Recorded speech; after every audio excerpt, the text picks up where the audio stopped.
تر و تازہ تھے۔ سلیم کی والدہ نے بڑے ہی پیار بڑے لہجے میں کہا۔ امی جان، سلیم پھر بول اٹھا، امی جان میں نے کہا تو ہے کہ میں ان کی بات نہیں کر رہا نا، تو پھر تم کس کی بات کر رہے ہو بیٹا؟ جی، کسی گناہ گار دنیا دار آدمی کی لاش بھی بالکل درست حالت میں رہ سکتی ہے۔ نہیں، بالکل نہیں، ان کی والدہ فوراً بولی۔ تب پھر ہمارے ماسٹر صاحب نے ایسی بات کیوں کہی؟ انہوں نے کیوں کہا؟ وہ ہمیں آثار قدیمہ پر مضمون پڑھا رہے تھے۔ اسی دوران میں انہوں نے بتایا کہ ہزار سال گزر جانے پر بھی فرعون کی لاش آج تک صحیح حالت میں موجود ہے۔ اوہ، اب میں سمجھی، وہ اور بات ہے بیٹا۔ جی، کیا مطلب؟ کیا آپ بھی وہی کہہ رہی ہیں جو ہمارے ماسٹر صاحب نے کہا ہے؟ ہاں بیٹا، انہوں نے بالکل آپ کو درست بات بتائی ہے، لیکن کیسے امی جان؟ یہ کیسے ممکن ہے؟ تو اس کا جواب ایک دو جملوں میں تو نہیں دیا جا سکتا، یہ کہانی تو شروع سے لے کر آخر تک آپ لوگوں کو بتانا پڑے گی۔ پھر آپ ہمیں آج یہ کہانی سنائیے نا، ہم بہت بے چینی محسوس کر رہے ہیں۔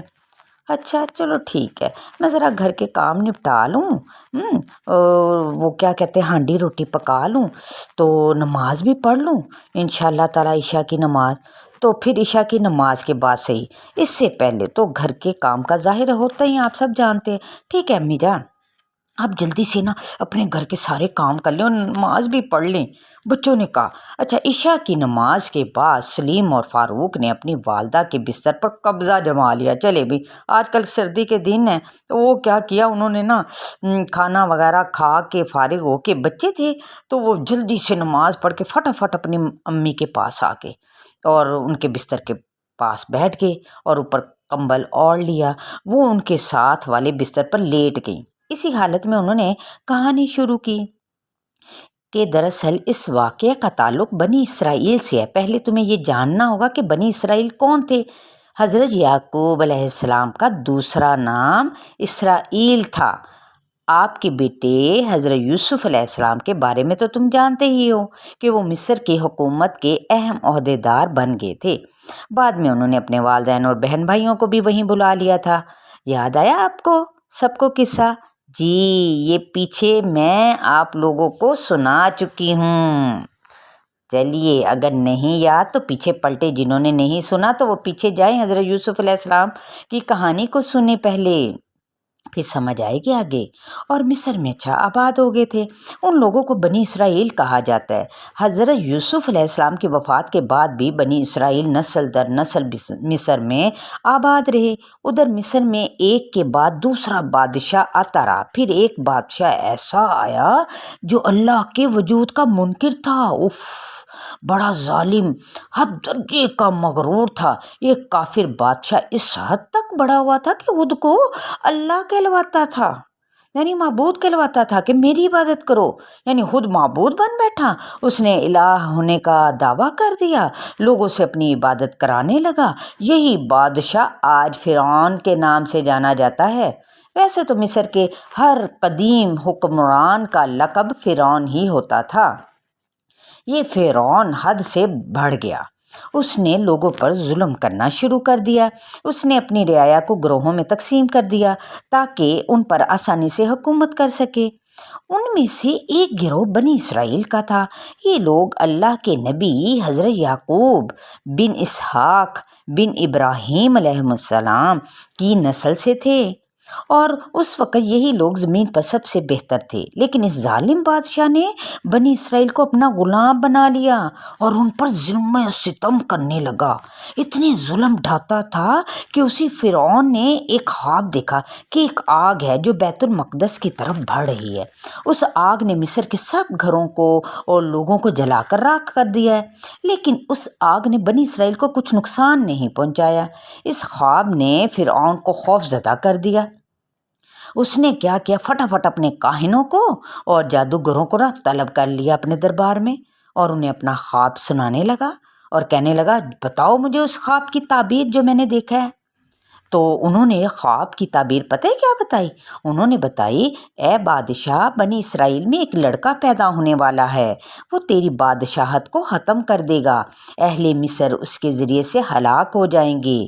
اوہو، آپ کی تعبیر سن کر فرعون نے دل میں ٹھان لی کہ وہ اس لڑکے کو زندہ ہی نہیں چھوڑے گا، نہ بچے گا زندہ لڑکا تو نہ اس کی حکومت کے لیے یہ کوئی خطرہ بنے گا۔ چنانچہ اس نے اپنے سپاہیوں کو پتہ کیا کیا، حکم دے ڈالا کہ اب جو بھی بچہ پیدا ہوگا نا بنی اسرائیل میں، اس کو ہم نا ختم کر دیں گے۔ اچھا، جو ہی بنی اسرائیل کی کسی عورت کے ہاں کوئی لڑکا پیدا ہو، اسے فوراً قتل کر دیا جائے، اس نے یہ آرڈر دے رکھا تھا۔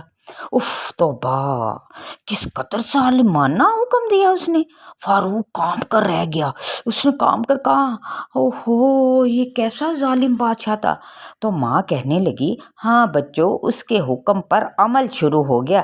اللہ رب العزت فرماتے ہیں قرآن پاک میں، بے شک فرعون نے زمین میں سرکشی کی اور اس نے اہل مصر کے کئی گروہ بنا دیے، ان میں سے ایک گروہ کو اس نے کمزور جان کر دبا رکھا تھا اور ان کے بیٹے ذبح کرتا اور ان کی بیٹیاں زندہ رکھتا، بلا شبہ وہ فسادیوں میں سے تھا۔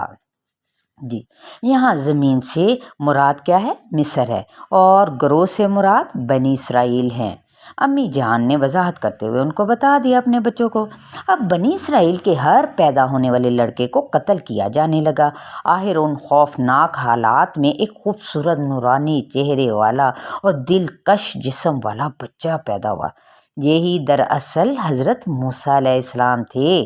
حضرت موسیٰ علیہ السلام کی والدہ پریشان ہو گئی جب وہ پیدا ہوئے نا حضرت موسیٰ علیہ السلام، کہ اب وہ کیا کریں، ظاہر ہے ماں تھی، ہے نا، تو وہ فرعون کے جاسوسوں کی نظروں سے اس بچے کو کس طرح سے بچائیں۔ اب وہ سوچنے لگیں۔ آپ کی والدہ یعنی حضرت موسیٰ علیہ السلام کی والدہ ایک انتہائی ایماندار، نیک اور عبادت گزار خاتون تھیں۔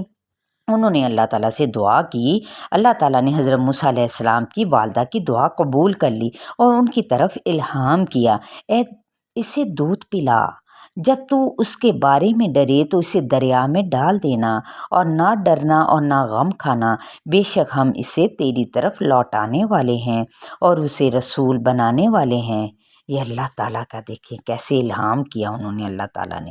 حضرت موسیٰ علیہ السلام کی ماں نے اللہ تعالیٰ کے حکم پر فوراً عمل کیا، ایک صندوق بنوایا اور اس میں اپنے لختے جگر یعنی جگر کا ٹوٹا جس کو کہتے ہیں نا، لختے جگر اپنا بچہ، تو اس کو اندر رکھا اور صندوق دریائے نیل کی موجوں کے سپرد کر دیا۔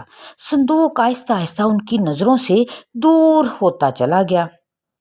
انہوں نے اپنی بیٹی سے کہا بیٹی جاؤ، تم اس صندوق کے ساتھ ساتھ چلتے جاؤ تاکہ تمہیں معلوم ہو یہ کدھر جاتا ہے، یہ صندوق جس میں میرا لال ہے، جس میں میرا لخت جگر ہے، جس میں میرا بچہ ہے۔ حضرت موسیٰ علیہ السلام کی بہن دریا کے کنارے کنارے صندوق پر نگاہ جمائے چلتی رہیں، لیکن وہ صندوق کو اس طرح سے دیکھ رہی تھی کہ فرعون کے سپاہیوں کو اس پر شک بھی نہ گزرا کہ یہ کس طرح سے دیکھ، یعنی بڑی محتاط انداز سے۔ صندوق اللہ تعالیٰ کی حفاظت میں پانی پر تیر رہا تھا۔ وہ ساحل کے قریب آتا چلا گیا۔ دریا کے کنارے فرعون کا محل تھا، وہ اس محل کے قریب آ کر ٹھہر گیا۔ ایسے میں ملکہ کی چند نوکرانیاں ادھر سے گزری۔ اس کی نظر یعنی ان نوکرانیوں کی نظر جون سی ہے نا، جو ہی صندوق پر پڑی وہ تیزی سے اس کی طرف بڑھی اور اس کو دریا سے نکال لیا۔ انہوں نے وہ صندوق فرعون کی بیوی کے سامنے جا کے رکھ دیا۔ فرعون کی بیوی نے صندوق کے اندر حرکت محسوس کی، اس کا دل دھڑک اٹھا۔ ہائے اللہ، یہ کیا معاملہ ہے؟ دیکھیں اللہ تعالیٰ نے کیسی حکمت، کیسی تدبیر کہ اللہ نے جو فرعون مارنا چاہتا تھا بچوں کو، اللہ نے حضرت موسیٰ علیہ السلام کی پرورش کا ذمہ اسی کے سپرد کر دیا۔ واہ سبحان اللہ۔ صندوق کھول کر دیکھنے کے لیے وہ بےتاب ہو گئی فرعون کی بیوی، اور صندوق کے اندر ایک بچے کو دیکھ کر حیرت زدہ رہ گئی۔ وہ انتہائی خوبصورت دودھ پیتا بچہ تھا، اس کے چہرے پر بہت زیادہ معصومیت تھی۔ بچہ صندوق کے اندر پرسکون انداز میں لیٹا ہوا تھا۔ جب اس کی نظریں بچے پر پڑیں، اللہ تعالیٰ نے اس کے دل میں بچے کی محبت ڈال دی۔ اس نے فوراً بچے کو اپنے ہاتھوں میں اٹھا لیا اور اسے اپنے سینے سے لگا لیا، یوں جیسے اس کا اپنا بچہ ہو، کیونکہ اس کی اپنی کوئی اولاد نہیں تھی۔ فرعون کو بچے کی خبر ملی تو وہ بھی وہیں پہ آ گیا۔ بچے کو دیکھتے اس کا بھی رنگ بدل گیا۔ بیوی سے بولا یہ کیا؟ بچہ؟ پھر وہ اپنے سپاہیوں کی طرف مڑا اور ان سے بولا اس بچے کو لے جا کر قتل کر دو۔ فرعون کی بیوی یہ سنتے ہی رونے لگی، کہنے لگی روتے ہوئے اس نے فرعون سے کہا یہ تو میرے لیے اور تیرے لیے آنکھوں کی ٹھنڈک ہے، اسے قتل نہ کرو، شاید یہ ہمیں نفع دے یا ہم اسے بیٹا بنا لیں۔ بیوی کی آنکھوں میں آنسو دیکھ کر فرعون جو سا وہ نرم پڑ گیا، اسے بھی احساس تھا کہ اس کی ملکہ اولاد کی نعمت سے محروم ہے، چنانچہ اس نے سپاہیوں سے کہا اچھا اسے چھوڑ دو، اس کے پاس ہی رہنے دو۔ جی اب دیکھتے ہیں کہ آگے وہ کیا کرتی ہے وہ ملکہ اس بچے کے ساتھ یا فرعون کیا کرتا ہے، تو انشاءاللہ تعالی نیکسٹ ٹائم اگلی اس کے سلسلے میں یعنی بقیہ حصے میں۔ السلام علیکم ورحمۃ اللہ۔